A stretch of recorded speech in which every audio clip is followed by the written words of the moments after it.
Hello everybody and welcome to Forever Cricket on Forever Sports, and Australians around the world are celebrating after Faf du Plessis, South Africa's ex-Test captain, has announced that he will retire from the longest format of the game. No more Test cricket for the 36-year-old who has closed the curtain on what for me has been a very underappreciated and undervalued Test career, which in my opinion he goes down as one of the greats of South African Test match cricket. He finishes right now as the 10th leading run scorer in Test match cricket history for South Africa.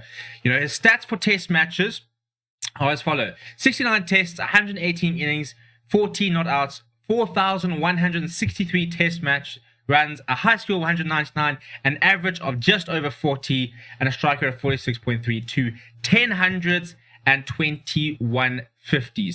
Along with that, 63 catches. Let's not forget just how important he was in the field. But in terms of trying to evaluate Faf du Plessis' career, it's a career where it wasn't necessarily a record-breaking career. He was never the sort of best. Usually, it was very rare that he was ever sort of the best player in the side, or considered, South Africa's sort of generational talent. He wasn't that player.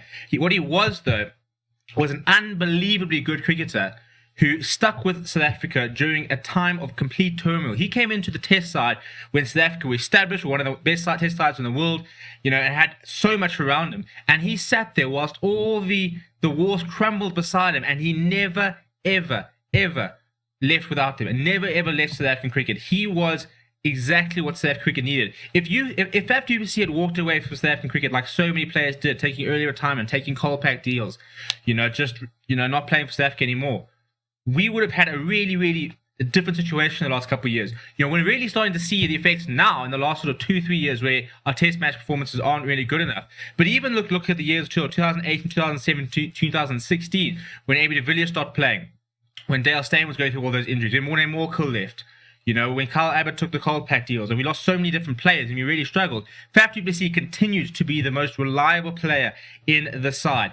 And you look at some of his best knocks, and that literally just sums up what a player he was for South Africa. From that incredible ton on debut, we saw that we've got a player here who's got a good technique, but mentally, one of the most mentally tough players in the world. And that's exactly what you needed. He was a proper Test match batsman. And what has made, for me, it makes him so special is his ability to switch through the gears between formats. We are talking about one of South Africa's best ever one-day limited overs cricketers, But as soon as he goes into a Test match format, he suddenly becomes someone who will grind out 100 or grind out 50 in several hundred balls. He's got the record for the longest innings ever by a South African. And the reason I say I think it's underappreciated is because I think that he's always been sort of compared with the best players we've ever had. Your likes of your A.B. de Villiers, the likes of your Herschel Gibbses, your Hashim Amla, Jacques Cullis, Graham Smith. And he's never been quite the sort of generational talent, but his numbers don't lie. There's a reason he's in the top 10 leading run scorers of all time. And what makes him so special is first of all the fact that he stuck with us, and when everything was going badly, that's when he kind of did it. But that was the thing. In pressure situations, he would stand up so often, and he took so much responsibility over the years in terms of the Test side. I personally think you probably found he wanted to retire from Test cricket maybe 2 years ago. So 2018. Or 2019, even after the World Cup, I think that he probably would have sat there thinking, I'm 34 years old, is this not the right time for me to focus on one limited overs cricket, which is actually more a specialty. If you look at the stats, he averages 47 in one-day internationals and 35 in T20s. So Test cricket was technically never his best format in terms of his stats, but he was just a proper Test player. And one of the most successful captains we've actually had, in fact, arguably the best captain after Graham Smith in terms of his sort of tactical astuteness. I mean, when you look at how he got some of the best out of some of our bowlers, you look at Kagiso Rabada's rise in Test cricket and how responsible Faf du Plessis was as captaining him at the time. For me, I was so glad when he took the reins from A.B. de Villiers, because as much as I loved A.B. de Villiers as a captain, I always felt that A.B. de Villiers was a bit of a reactionary captain where he wouldn't sort of try and put things into play and try and get something to happen. He would kind of wait to see and then, react from that. Faf du Plessis was very pragmatic. He was a very innovative captain who liked to try things, and you could see he would always try and create something to happen. Wouldn't wait for something to happen. He would sit there and say, right, this situation, what do we need? And let me try and build to that, So I really enjoyed his leadership, and I thought that You know, he's mentored so many youngsters who have come and gone, and people have come in inside, gotten their runs, taken a cold pack out there. He could have walked away from South African cricket a long time ago. Somebody of his talent and his ability would have had so many cold pack deals on his table that he could have signed, but he never ever walked away.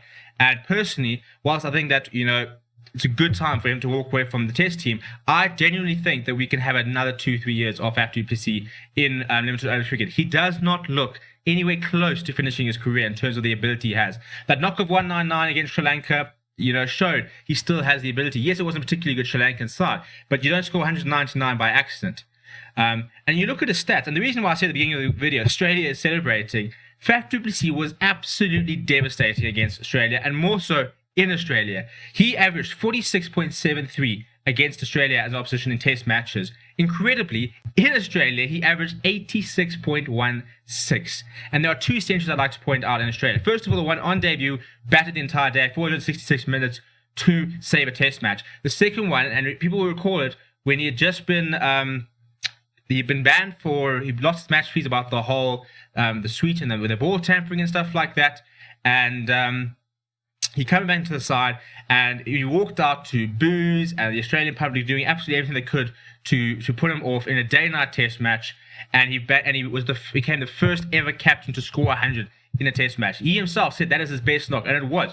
You could see that was just Faf du Plessis walking out and saying, I'm going to prove a point against you. And he did. And the Australian audiences, they couldn't help but appreciate it. To have come into such a hostile arena, you know, being booed, being told that you're a cheat and stuff like that, and going and scoring 100 in that sort of situation really does sum up the human he is.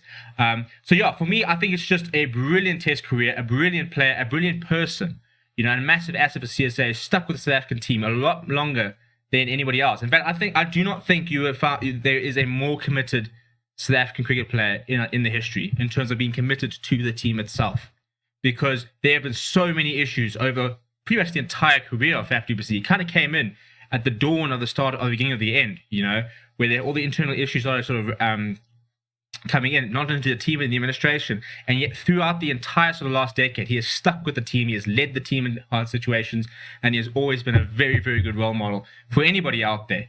So I think it's a big loss to the Test side. I mean, I think it's the right time to get more youth in it. We've lost a huge amount of experience. I mean, 69 Test matches is nothing to sniff at, especially when you play for South Africa. You don't play as much Test cricket as you do in other nations. So it's a very big loss for the team. I think it's the right time. I think you're going to look at the likes of sort of Reynolds van Tonder, Keegan Peterson, who is now going to get a bit of a chance to come in at 3. We need to try and find their genuine number 3 replacement. But I'm looking forward to see what we still can get out of Faf du Plessis. Walks into the one-day side, walks into the T20 side, you know, and I think he's targeting the T20 World Cup. And you saw the form he was in the IPL last year. He still has it. He still has the ability to go out there and take matches away from the opposition. And I still think he's a very valuable part of our one-day side. And I could see him at the next World Cup. You know, he averages 47 at a strike rate of 82 in one-day cricket, and in T20s he averages 35 at a strike rate of 134.